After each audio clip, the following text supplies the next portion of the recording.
All right.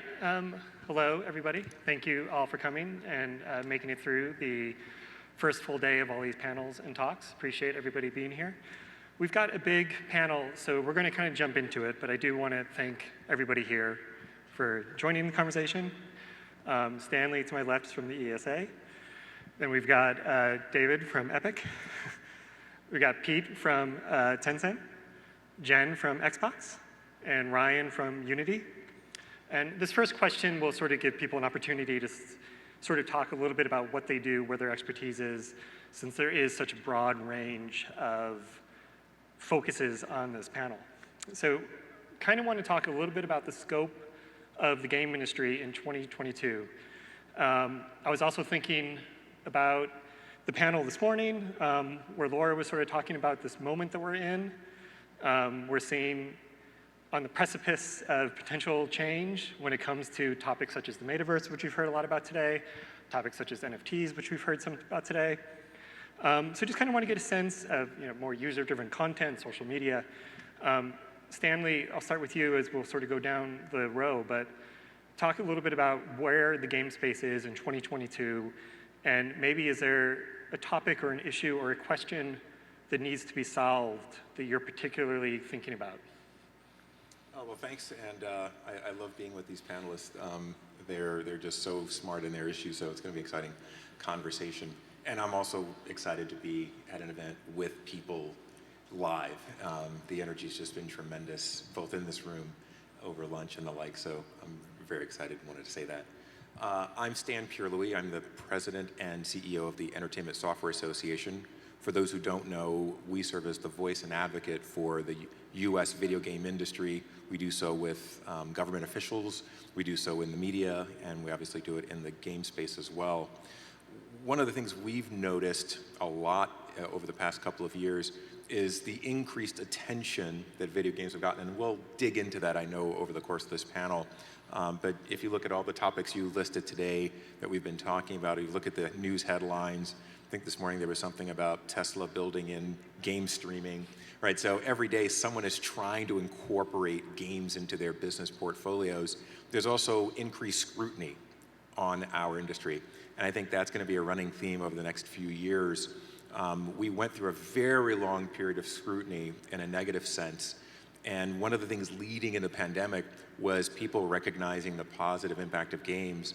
And when we went into the pandemic, there was a lot of doubt about the future of a lot of businesses, games included. There were games that hadn't been released. There were consoles that were still getting ready to launch. They weren't going to be ready till the end of the year. And what does that mean about the future of games? And it turned out that people loved games, old games, new games. They got reintroduced to their passion. So I think that attention has been great, and that scrutiny provides an opportunity to really champion some of our stories. But it's going to be, I think, an interesting period of time from all corners. I'm David Stelzer. I work at Epic Games. I'm the head of the games industry vertical for the Unreal Engine.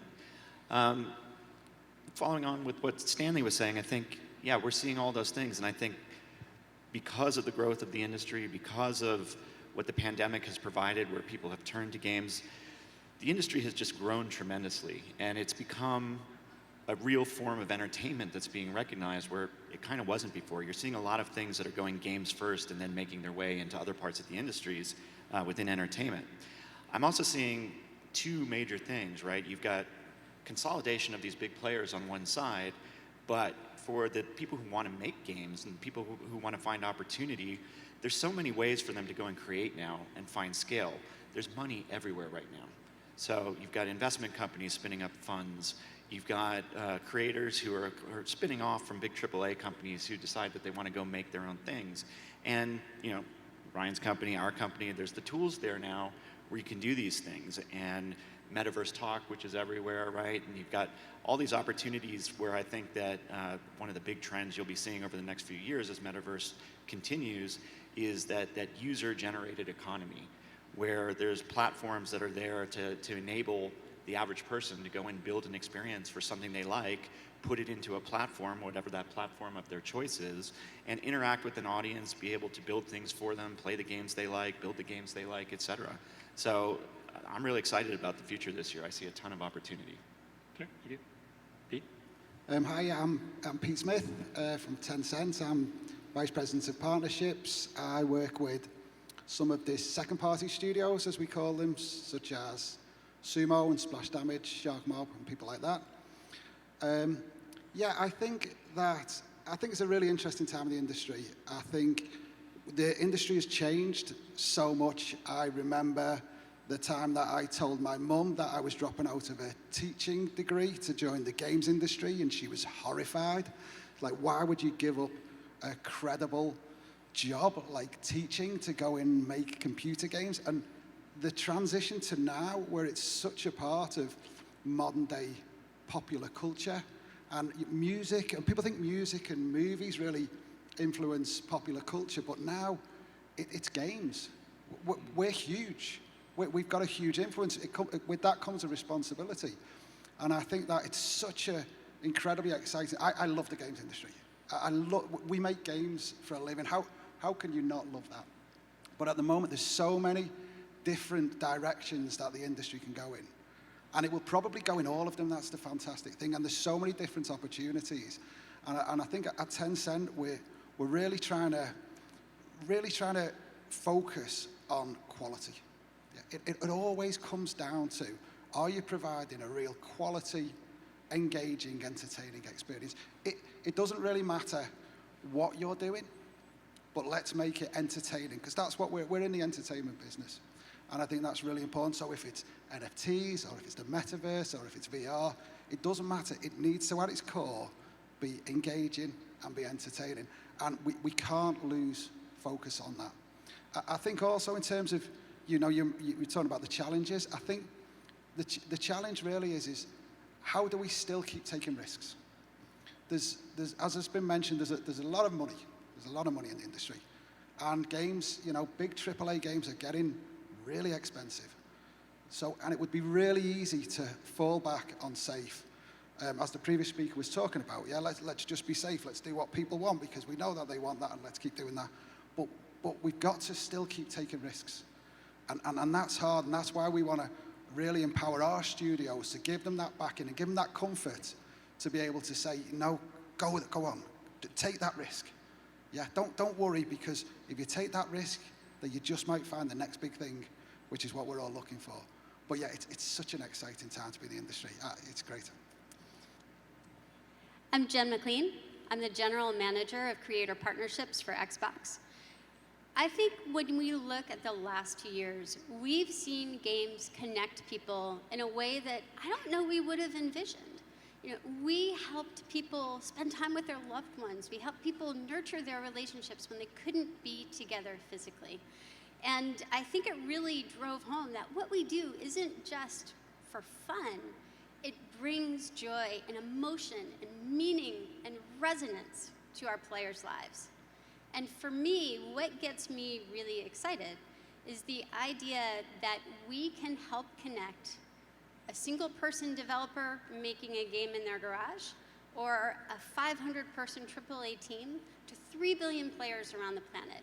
That is an awesome opportunity. It's also an awesome responsibility. And I'm looking forward to discussing how we as leaders really deliver on that responsibility, because it's not just for us. At the end of the day, it's got to be for the players too. So I'm Ryan Peterson. I run our global solutions teams. We do a lot of professional services, both in games and non-games. And I think the first interesting thing is everybody you meet has a new business card. So just the consolidation in our industry over the last couple of years through a pandemic is, and we just see this consolidation.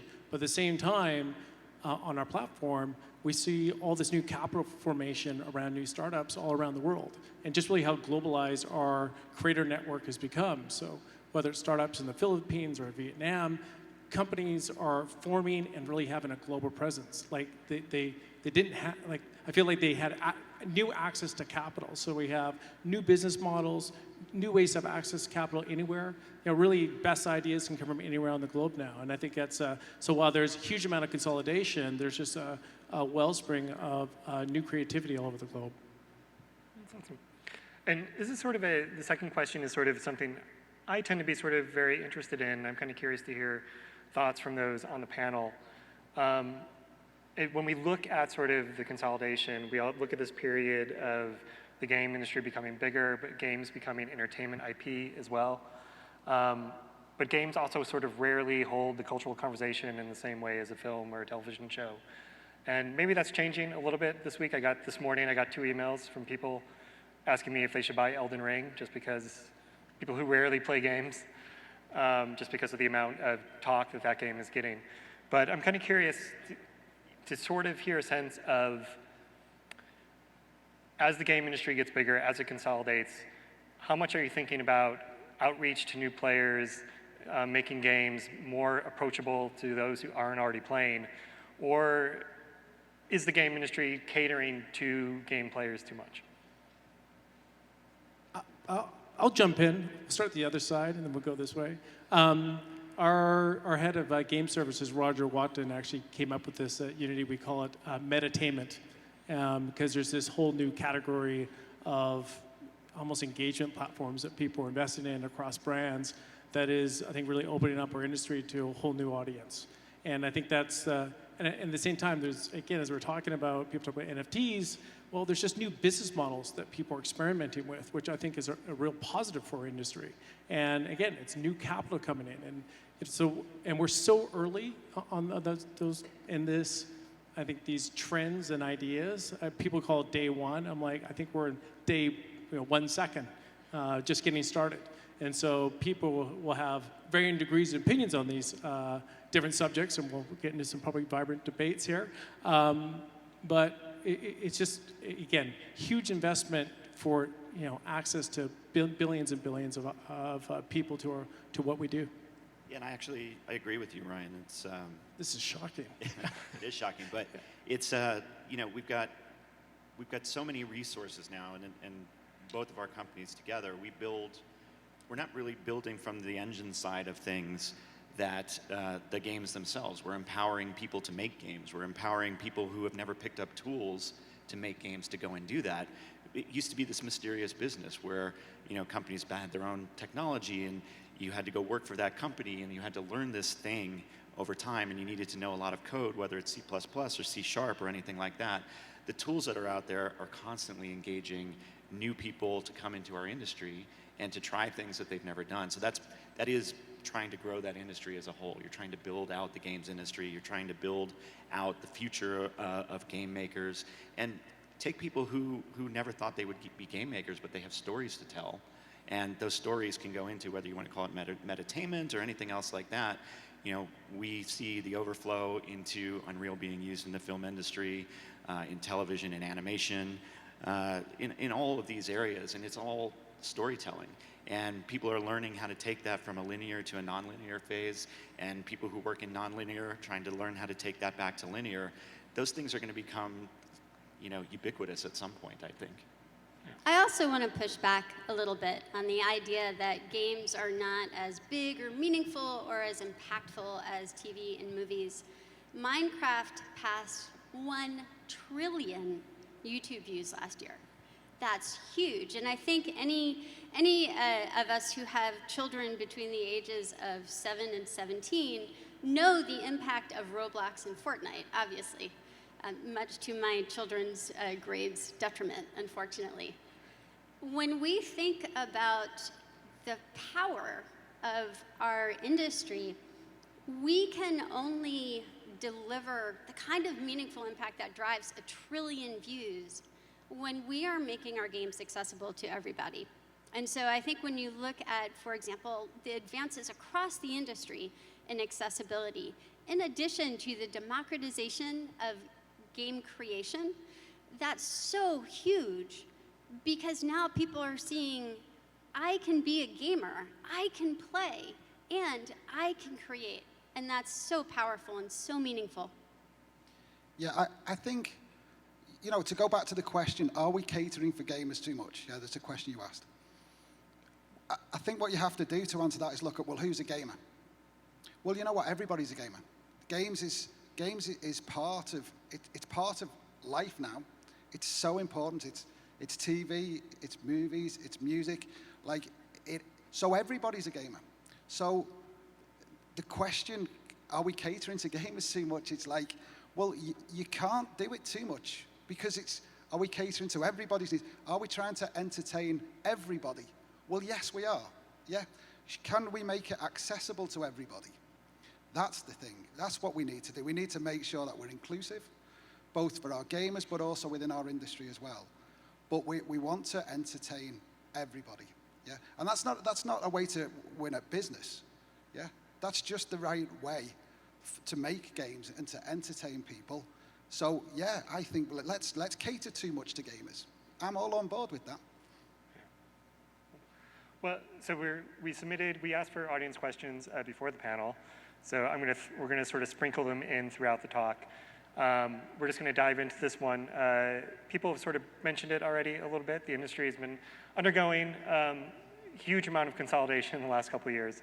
So the audience question was, how much do we believe these acquisition trends are going to continue?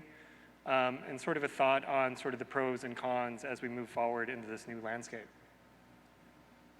It's, I think it depends on what you see as the landscape. So if you look at where the acquisitions have been taking place, you've got acquisitions from companies like Tencent, who are buying up a certain type of studio. You have Embracer Group, who's growing larger and larger. They're looking at a different set of studios. In some places, there's some overlap. You have consolidation of service industry, where Keywords is buying up certain service providers. So I think you're going to see benefits that happen from those because shared services make it easy for people to run their businesses without having to worry about the business itself.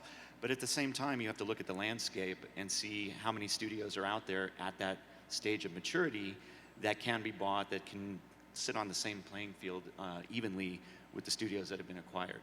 And so I think at some point the consolidation has to slow a little bit, but it will give it time. I think we see these cycles every couple of years in this industry of consolidation, and then new studios come into the market, they mature, enough of those studios come, they get consolidated, and we go through another cycle again. So, yeah, I think consolidation's quite an interesting word because it almost implies like a conservative nature, like a safe.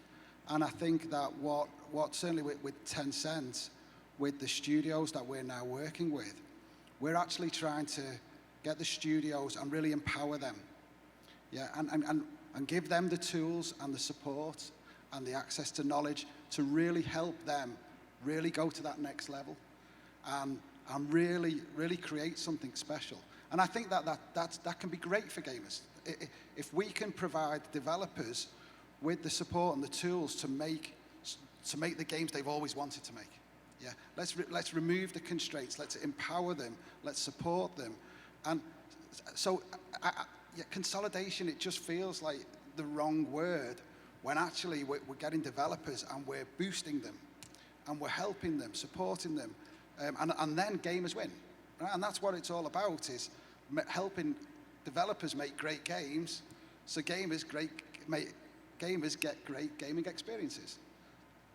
One of the running themes in a lot of what you're hearing from these great panelists who are in the game space is you've got to make great games. And so the question really isn't, is there too much consolidation or not enough, but rather, are you empowering developers to create great content, to create devices and experiences that enhance that gameplay? And then, as Jen said earlier, are you creating opportunities for people to connect? Because that's where the real world is happening, where people can feel that they're part of a community and create those communities. And that's really at its core. When you look at a lot of the various types of consolidations in any business venture, the ones that try to latch on to a trend aren't as successful as the ones who are trying to be organic into what is in their DNA. Because if you want to get into the game space, you've got to invest in talent, time, you've got to commit to that. And you don't know if it's going to be successful at the end. And it's a massive investment, and it's one that game companies generally understand, and companies from the outside are not always prepared for the kind of investment it takes and the talent it takes to really make a great game. Yeah, I was going to add, I mean, as a company that was acquired and went through that process, I can say that, you know, a lot of acquisitions are about solving problems internally. It is executing a strategy. And we can see in both, all of us see there's huge, we're all lacking people to be able to create content. And so we need to invest in our tooling, and where you get examples is like Unity buying someone like Weta, taking our platform, how do we give our creators access to that technology and better workflows? And so those are the things that we're thinking about, and you can see different companies executing against that strategy, and that's to the benefit of the industry. But also what happens is when that happens, there's, I say that cycle starts again where there's an acquisition, gets the next entrepreneurs going, and you're going to have it again as we continue to grow as an industry. Well, Ryan, what you were just sort of ending on was kind of something I just wanted to sort of follow up on real quick, and then we can sort of change subjects because we got a lot of ground to cover. But in terms of this, having gone through that process, I've seen speculation that this new round of purchases, this consolidation, will give birth to new indie studios. Studios like That's No Moon, who were supposed to be on the panel, weren't able to make it. But I've also seen fears that it'll really make it more difficult for independent studios to find distribution partners, to find other places to put their games. So just kind of curious where people on the panel sort of fall when it comes to innovation versus entrepreneurship. I think the companies like ours are based around innovation. And you look at where you can create, these long lineages of, you can create from the idea you have within Unreal Engine. You use the tools that are there. You can build from Quixel. You can go to ArtStation. You can use Sketchfab. We have online services to help people actually interact with the Fortnite ecosystem, the social graph. And then ultimately, you can get to a customer through the Epic Games Store. So you have distribution mechanisms out there that will help developers reach an audience. So you have the ability to reach the full Fortnite audience. You have Valve and Steam with an ability to reach a large audience.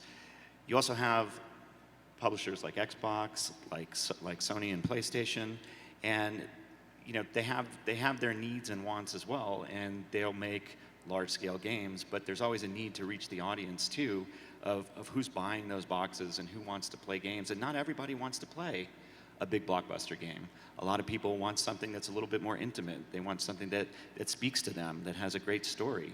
And I think I agree there with Jen. Like they want a reflection of their likes in the entertainment space and the things that they want. And for that reason, and I'll quote a little bit from what Donald was saying in his last talk here on stage, which is there's that you need the right people within the corporate side who are really understanding of their audience and what that innovation brings and what delights them, as opposed to just thinking we need to make more of the same and more of the same. I think that's a really important point. And when I think about innovation, I'll pick two of my favorite games from the last year. It Takes Two, which is an amazing co-op game done by EA, and Unpacking, which is just this phenomenal, heartwarming, lovely, lovely game done by a very small studio called Witchbeam. That, to me, shows that you can have innovation at a large company, you can have innovation at a small company, and there's really no limit, especially because for all of us, the really interesting, consistent theme you're hearing is that we are about empowering creators to reach billions of players. And when we do that well, we can create these experiences that give people a voice and help share what they're feeling and connect people in ways that no other form of media can do. Yeah, I think you will always get new startups. And I think new startups are a fantastic way of bringing teams together, exciting small teams, often really innovative. But I think what we need to try to do in the industry is that there shouldn't be a need for developers, and I don't mean studio developers, I mean individual developers. They shouldn't need to leave big developers to go away and start a small developer to take a risk. Yeah, and that's what we need to do. We need to actually empower. The word empower has come up so much, and I think it's such a great word in terms of empowering developers, but empowering their staff and creating an environment where developers feel that they can be innovative. They can experiment, they can take a risk without needing to actually go out and take a personal financial risk of all of the hardships and the difficulties of a startup.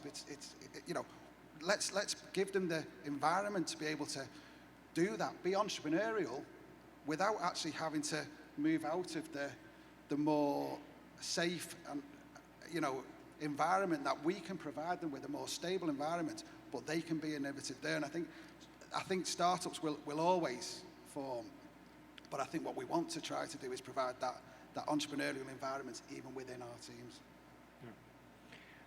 Stan, I was curious to sort of ask you, with these sort of acquisitions, you mentioned it in your opening remarks, the game industry is under sort of a microscope that it maybe hasn't been in, you know, 10, 15 years ago today.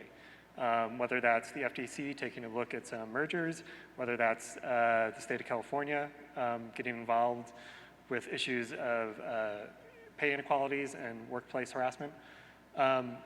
Curious your role, especially with the amount of work the ESA has to do with Congress in Washington. This new sort of tech, this interest in looking at tech regulation, interest in taking a look at video game studios, how is that sort of affecting what the ESA is having to think about or sort of advocate for? Yeah, it's an interesting and fun time to be in the game space because we were under a lot of scrutiny earlier in our existence, not of our own making, and we seem to have made it past that in a really positive way. And seeing the impact of games during the pandemic has certainly helped create some wind at our backs. I think video games today are a fixture in the cultural zeitgeist. And that creates a great opportunity, a great platform to talk about the power of games. And more, particularly as younger people are getting into office, grew up playing games, it is a normal part of their existence. And so when you talk about games, there's much more of an affinity. In fact, they're super smart on these issues. You know, some members of Congress were actually game developers. And so they talk about it at a really, really micro level, which is fantastic.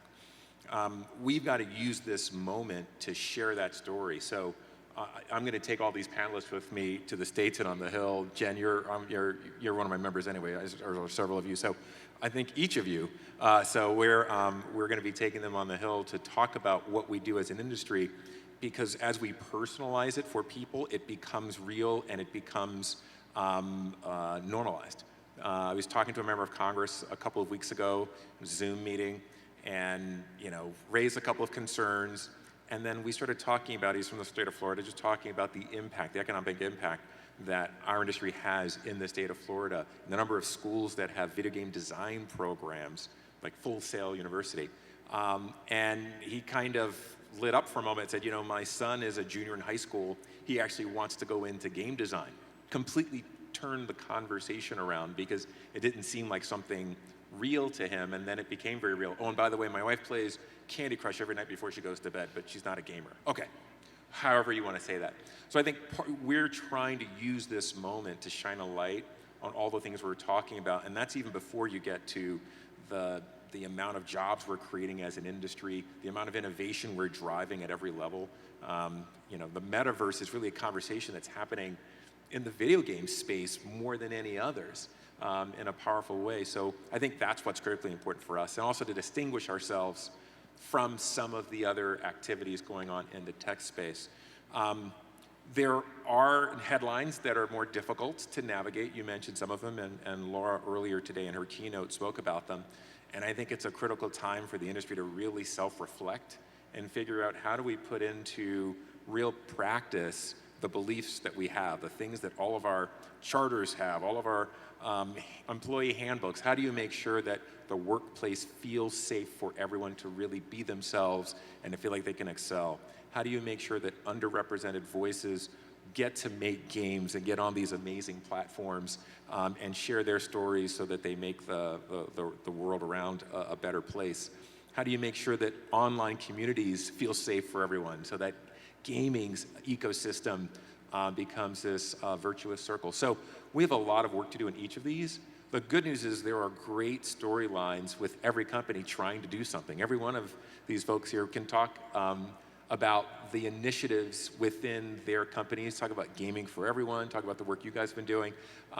the philanthropy in your shop. I mean, so there are a myriad of examples of what the game industry is doing to try to make games part of that better world. So part of it is making sure that we're living those values, but we've also got to make sure we're sharing those stories so people hear what we're doing, because there's an opportunity here that people don't quite know about, and if they're ready for a narrative, we've got an amazing one to share. So it's a matter of culling these together and putting them in the best light. Yeah. Well, I mean, I want to stay on that sort of subject of culture for a second.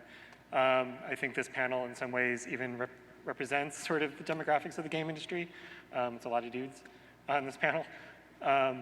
But sort of a thought, we've read some stories over the last year in the Wall Street Journal about some of the toxicity and some of the harassment that's happened in the game space.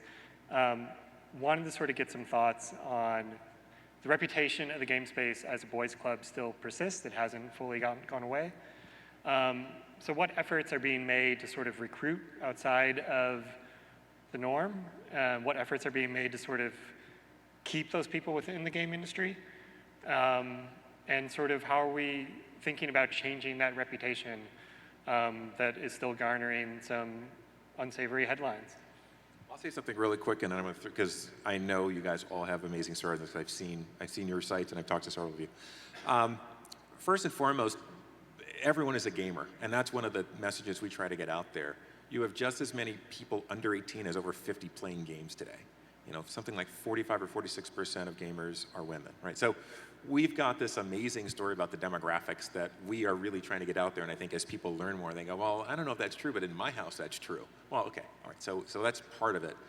I think the other piece of it is making sure that we are creating those spaces for advancement to occur. You've got to invest in the current employee base you have by creating opportunities for development, growth, promotion, and you're seeing that with companies creating employee resource groups, ERGs, so that affinity groups feel safer and that they're not alone.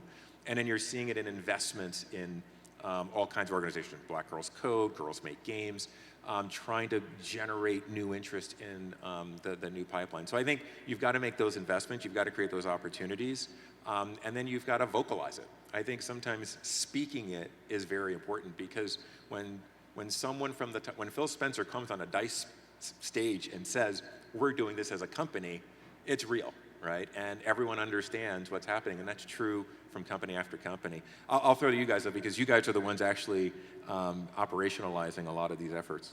Yeah, I think one of the most important things for us to keep in mind as leaders is, first and foremost, representation matters.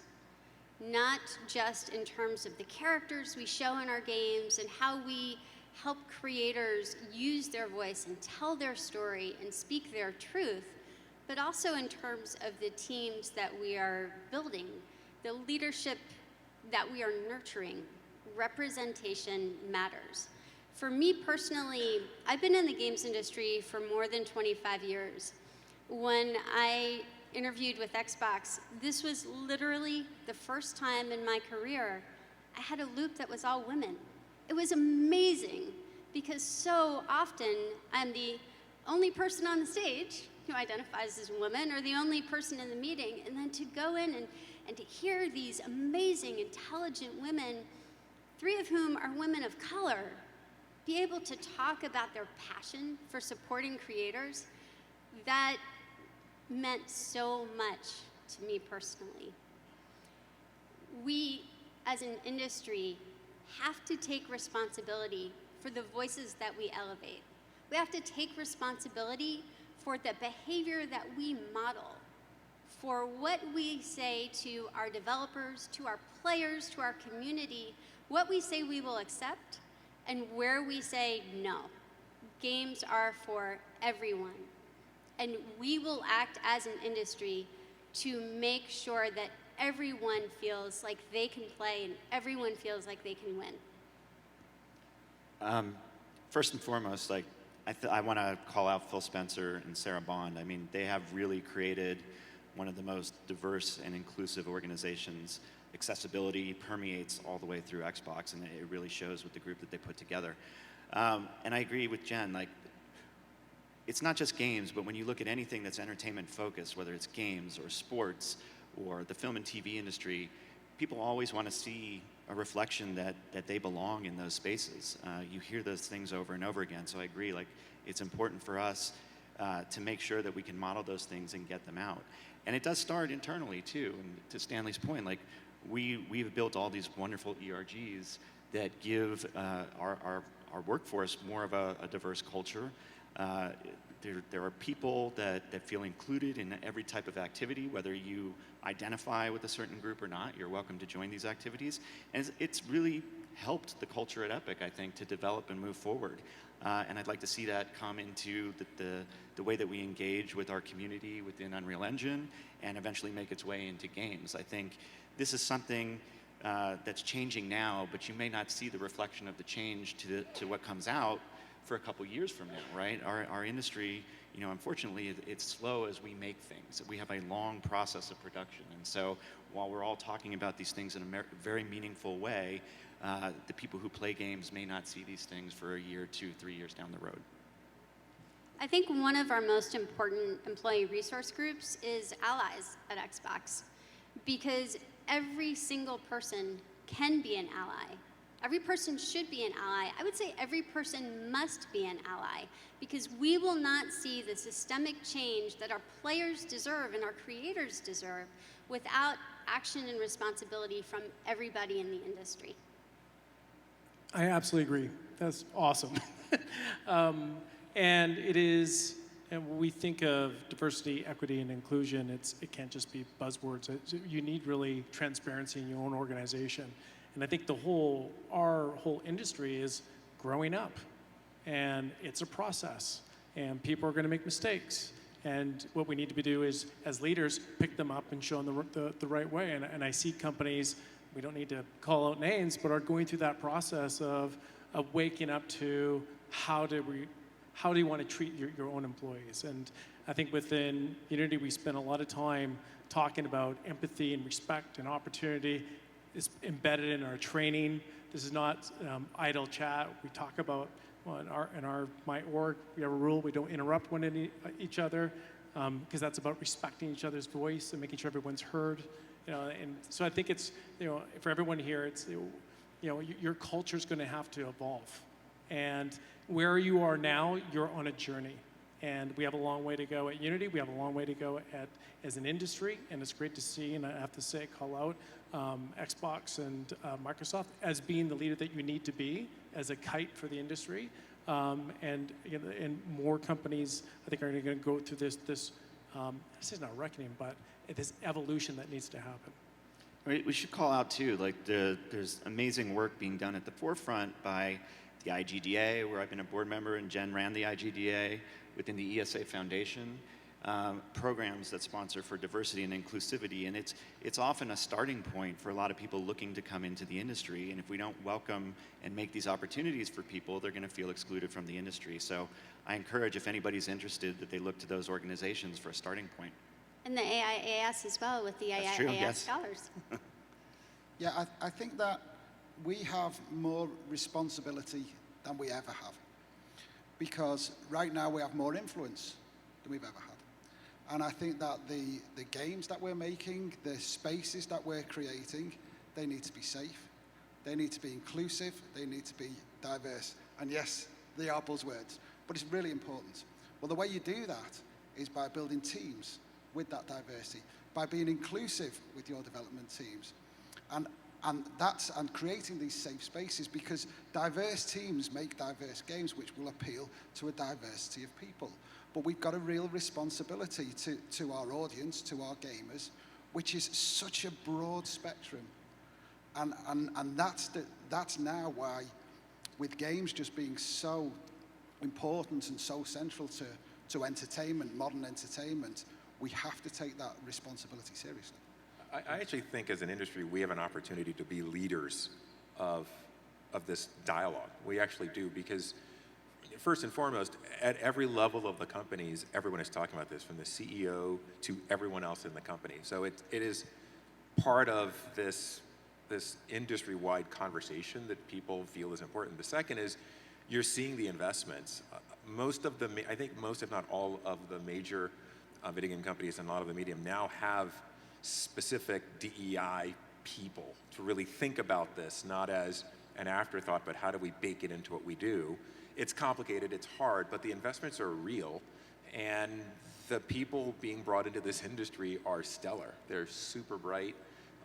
They come many times from other industries and have worked through various issues, and so they're looking at this industry saying, here's what's worked in the past, here's what may not work. This culture is really different, and I think part of it is that the players expect it, and the players drive so much of the ethos of our industry, you know, because we're game-centric, the games are about that. If players don't like the games, it's not going to be successful.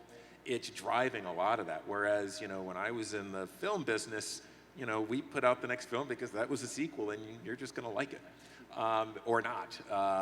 And if not, we'll sell it internationally with some subtitles. But in this industry, you have to persuade the audience that you are being authentic.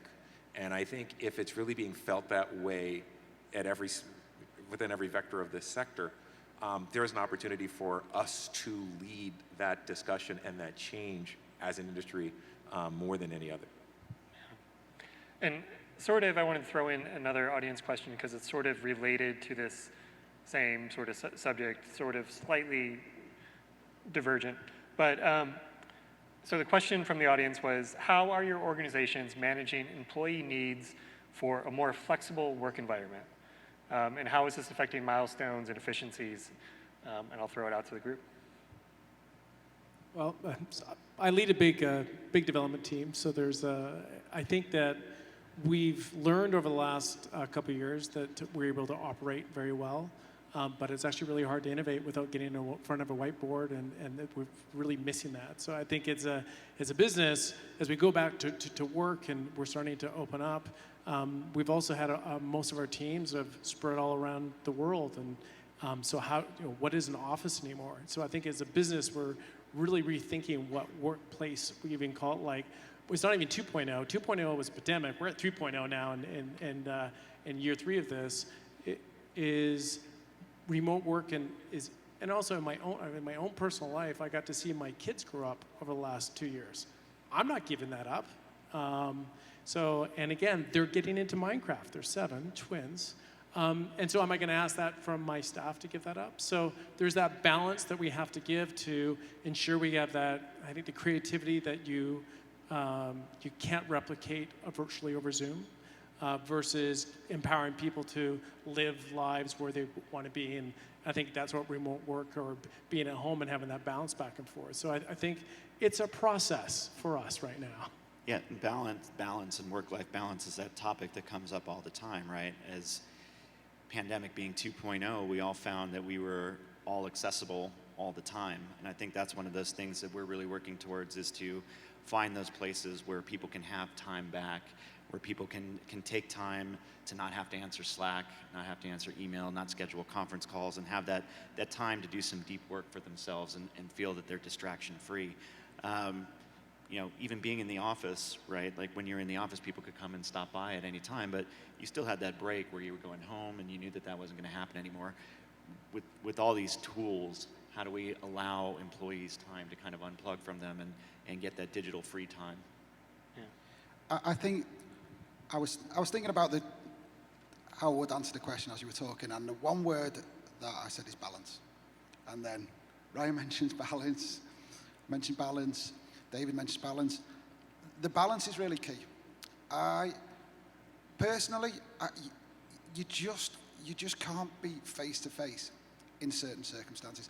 And we're in a creative industry, and being creative, being creative over Zoom, right, is tough. Right? So, you know, we have to work out how we deal with that challenges, but it's about balance. And how can we get our developers, how can we help our developers to find that balance and still be able to be creative?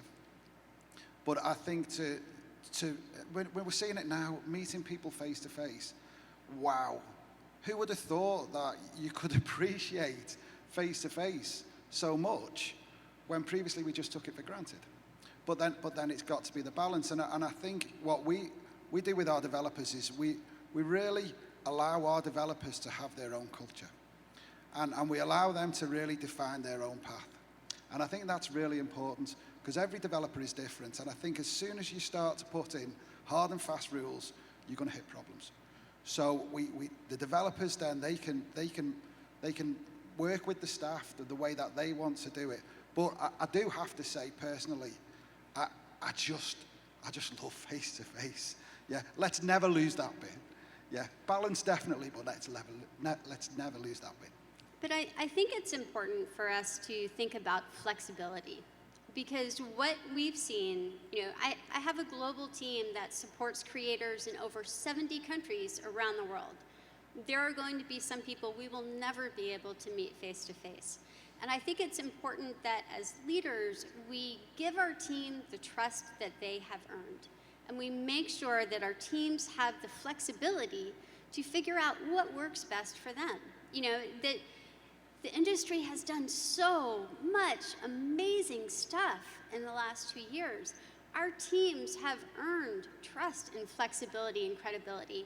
And particularly when we think about retaining talent, that flexibility is going to be key. And I also want to call out the value of flexibility in nurturing a truly diverse workforce. When you think, for example, about accessibility. Some people can't go into the office. And having a culture that embraces really hybrid work styles, if you work best in person, awesome, fantastic, go into the office. If you work best at home, awesome, fantastic, work from home. Adopt those cultural norms that really value and include everybody. We have this amazing workforce that maybe before could not have actually stayed in the industry or been a developer. I don't want to lose that.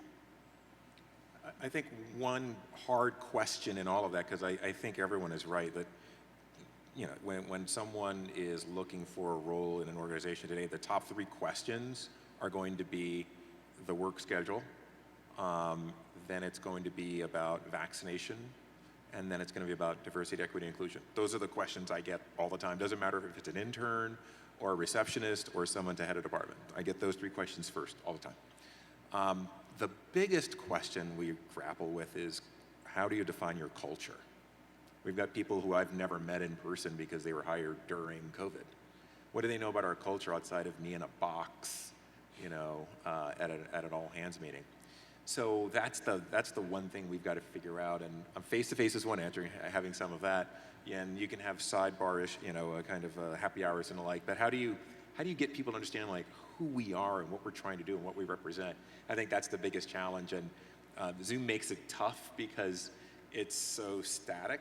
But I think that's going to be the next iteration of how HR helps us think about creating a workforce that is excited about the mission that we do, as opposed to working for an industry or working on a project. Like, who are we? What do we represent? I think that's the biggest thing of trying to figure out how to do. But maybe for those of you who already have remote teams around the globe, you have figured that out. But that's one of the biggest challenges that I'm finding people working through, as am I. Because one of the big things that we see is that Zoom, you can't get through conflict, and that's where some of the best ideas come from. Is throwing the beds and going back and forth. Because I got 30 minutes and I just end a conversation. Instead of most people have empathy and we're not quite through this, and you'll spend the extra 15 minutes to get through a difficult subject. And it's one of the things I worry about in our own culture is that face-to-face time to get through ideas is just, I think, such a critical piece. And the other thing that I'm seeing in my own team is just, frankly, Zoom burnout, right? It's just so many hours are people putting in, and so it's finding that balance. And I absolutely believe in accessibility, but then you also have to really wrap that in boundaries that are respectful. And I think that's, as an industry, I think I have personally struggled with that, because it has been hard for me to wrap boundaries around my own life, let alone how I, as a leader, lead by example with my own team. So that, again, comes back to balance that we're all trying to figure out. Yeah. I think one really key area is people who are new to the industry. I think more junior people. I think trying to learn which we all need to do, but less experienced people, trying to learn over Zoom, that's really challenging, because it's those, when you're in that office environment, and I think it's that we maybe took for granted, because just by, just being next to somebody who's chatting and just going along to a meeting and just sitting in there and just experiencing the more experienced people around you, that happened really organically. Yeah, that's not going to happen in the same way. That doesn't mean it can't happen. It means we've got to work to that. We've got to recognize that. And I think recognizing that things are different and you need to do things in a different way. And I think with those more junior staff, that's an area what we've really got to pay attention to make sure that they get that same experience and that same learning that we all had when we were all new to the industry. Yeah. Well, there's been a lot of topics in the game industry that have garnered some attention, and I feel like with our last 9 minutes or so, we should touch on them pretty quickly. So David, I'll start with you. What does the metaverse mean to you, and what do you want to see game studios push as we're building more connected worlds? I think, number one, I think that what a metaverse is going to be a little bit different for everybody. There'll be many metaverses. There's no the metaverse, at least at the beginning.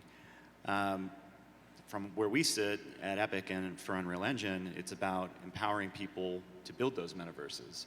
We want an open metaverse, ultimately, but it has to start somewhere, and you have to build those building blocks. And so that's what my focus is on completely, is how do we take things that you can use. Let's say you want to make a game and you're starting to make a game, but you realize that you've got something here that will appeal to people in other industries, and how do you take those assets and reuse them without having to recreate them? It's about having that unified pipeline for us of being able to move from one industry to another, using the same creation tools, using the same assets that have been created, and empowering those things to start to move from place to place. And ultimately that is what the player, character, consumer of content, however you want to call them, as they're moving from experience to experience. And there'll be other pieces that get created within engines, whether those are avatars, and that avatar will become your own identification as you move through these experiences. But I think it's really building those experiences. You have to have experiences that bring a scale to them, that more and more people want to interact with those experiences. And as you build that scale, they become metaverse-like and encourage other pieces of how you consume that content to take place. Yeah. Ryan, was curious if you had any thoughts. Well, I've been in the metaverse since EverQuest, so I think a lot of us have been in this industry for a long time, and again, this is the latest word for like a persistence. But just talking about all the other companies that we're talking to outside the game industry, everyone has a metaverse strategy, and I told, well, what does that mean for us as an organization? And been talking to major brands. I'm like, I want you to imagine how much money you spend on your web presence and connect to the consumer.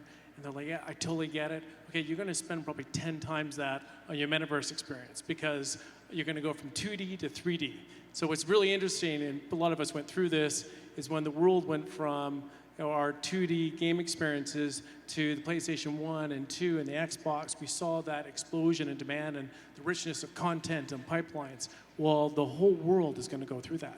And so where you're going to see a lot of innovation for companies like ourselves and Epic and Microsoft with Azure, and that whole pipeline and content creation is going to innovate and be in the hands of billions of people. And so I really see the metaverse as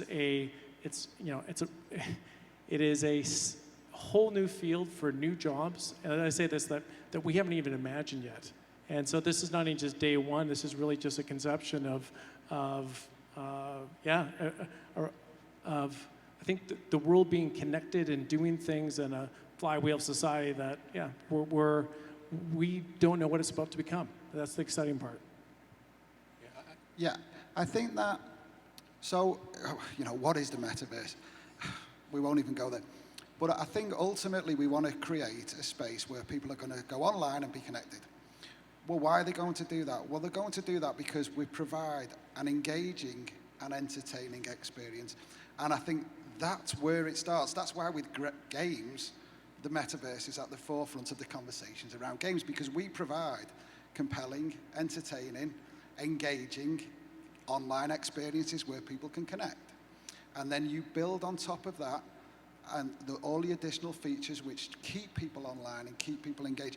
But if it doesn't start with something which is engaging and entertaining, then you're dead from the start. And I love that because you know what, if more and more people are thinking about how do we provide entertaining, engaging experiences under the guise of eventually creating a metaverse, well, great, because the more engaging and entertaining experiences we have online, the better. I think we're so early in the metaverses. What was it? The metaverse, the metaverse or something for this morning, the headline. We're so early in it that there are opportunities to make sure that underrepresented voices are part of that creation, right? We've now learned, you know, having woke characters doesn't make it a woke game, right? And so creating something from the beginning and trying to include all the various voices, talking about accessibility and everything else that's been, you know, discussed during this panel, including that early in the process helps make those games more accessible down the road and more inclusive down the road, and therefore more people wanting to engage.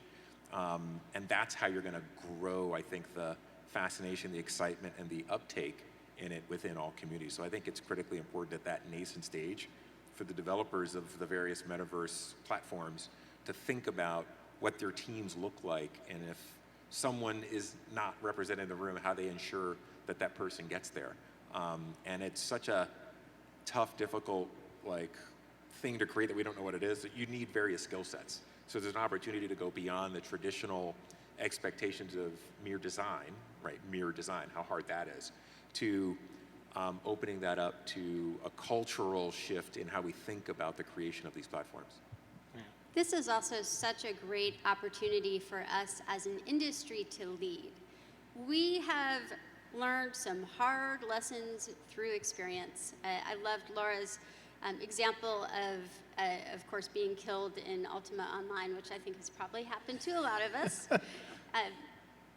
We, I think, have a responsibility to take what we have learned about creating inclusive spaces, creating fun spaces, creating spaces where people can interact with each other in ways that create joy instead of hate.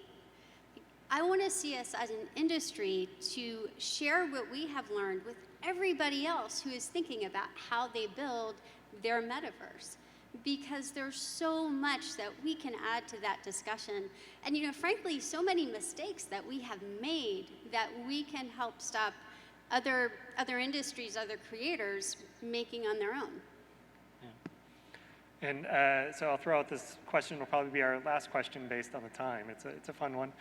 But get a sense of, we had a whole panel this afternoon on the subject of NFTs.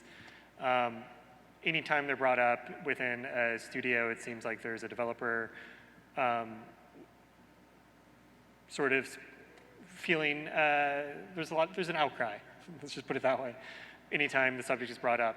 So want to get a sense of, are you hearing that sort of pushback from the industry or people in the industry, from developers?